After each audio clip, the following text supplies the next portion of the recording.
All right, Clint Lamberth, TED Talk. There's 1, 2, 3, 4, 5, including me. Here we go.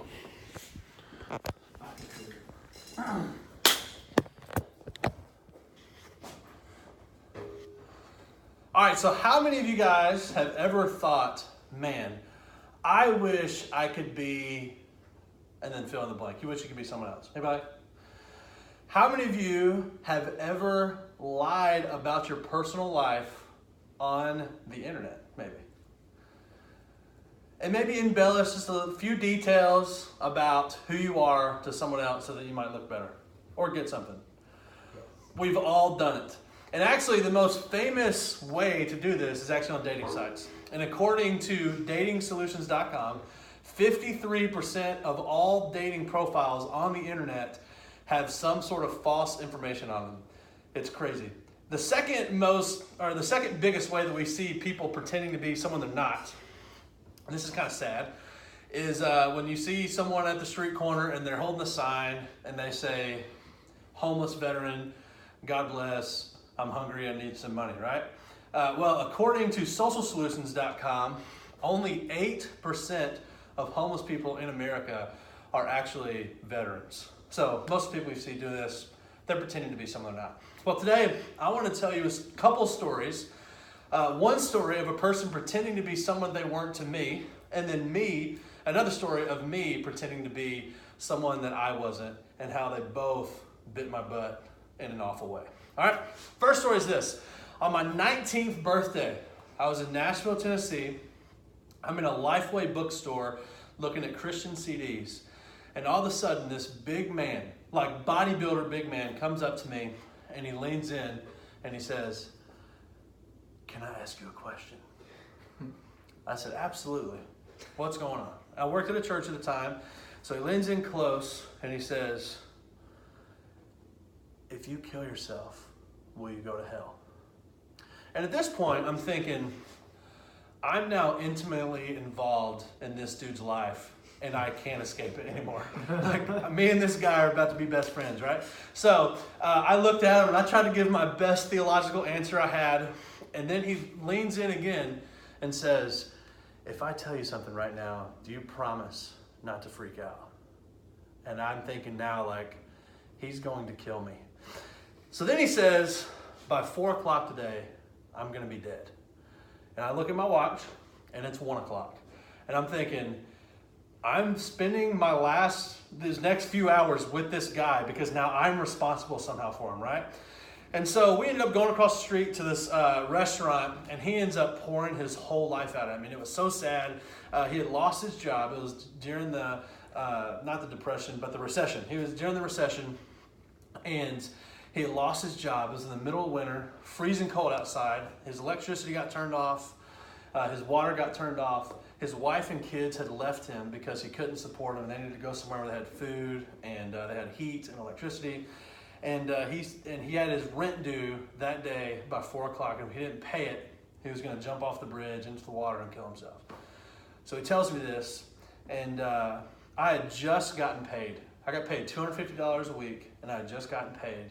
And I thought, I'm going to give this man his $250, and I'm going to help him make a good choice and not kill himself. So me and him hop in my car, and we get to the bank, and I write a cashier's check, and I said, all right, I'm being smart. I'm going to make this out to his landlord and not to him. He told me his name was Eric Davis. And I said, okay, well, what's your landlord's name?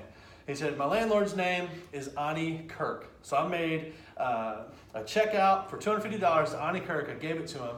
And then I called his landlord. When I got in the car, I left him at the bank, got in the car, called his landlord. His landlord answers the phone.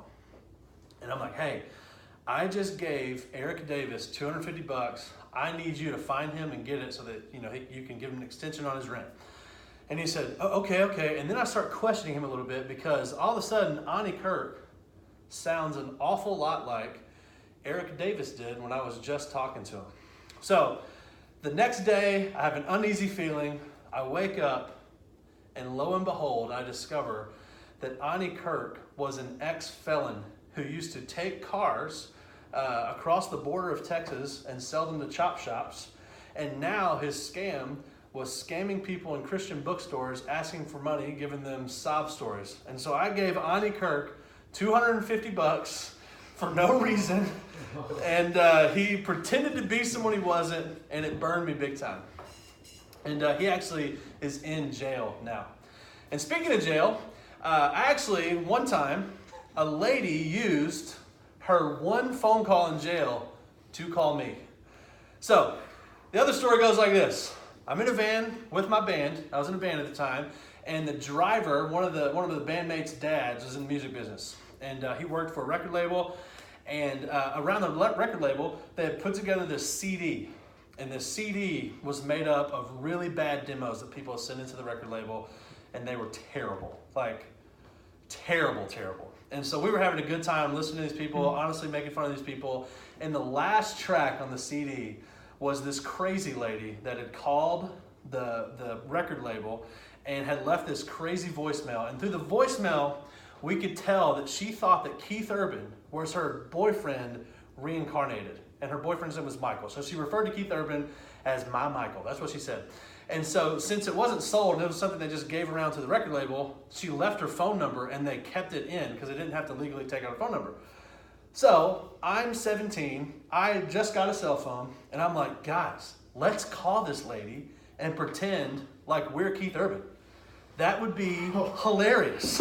And so we call her, I put on my best Australian accent, and I tell her that we're Keith Urban, and she gets free tickets to the next show. I'm, just like a typical high school boy, I'm prank calling this lady. And we are dying in the car, we're laughing so hard. So we are cracking up. We get off the phone with her, and we shut the phone, and we're like, that was amazing. Well, about 5 seconds later, my phone rings, and it's her. And so we're like, she's calling us back, right? And so we open the phone up, we start talking, and we keep it going. Well, we go to bed that night, wake up the next morning. I have 15 voicemails that were all about 5 minutes long from this lady. She called me every day for 2 years. At least 1 or 2 voicemails a night. Then one day she stopped calling. And we're like, I wonder what happened to this lady. And I don't want to say her name because I don't know if for some reason she'll ever see this at all, but she didn't call. And so my friend and I are sitting in show choir class in high school, and my phone rings, and I answer it. And I answer the phone, and it says, "Do you like to accept a collect call from the so-and-so county jail?" And I'm like, what? And so I hit yes. Well, then Melody comes across the phone, and she starts saying, Clint, or Keith, I'm caught in jail. I need you to help me. And the phone shuts off. And I look at my friend, I'm like, she just used her one phone call on me. Like, what am I supposed to do? So finally, we don't hear from her for a few months. About 90 days later, my phone rings again. I'm in the middle of a thrift store, and she calls me from the payphone outside of the jail when she got out of jail. Uses another phone call to call me again. And so literally, this lady called me for about once a week for 5 years. And then one day, stopped calling me. And it got really annoying really fast. And that was a way that I pretended to be someone that I wasn't, and it bit me in the butt this time. And so all that to say is I think a lot of times we spend so much of our life trying to be people we're not, or trying to be someone that we're not. And every time it either hurts us or it hurts someone else. So be who you are and don't pretend to be someone else, or you'll go to jail or a crazy lady will call you for 5 years. That's it.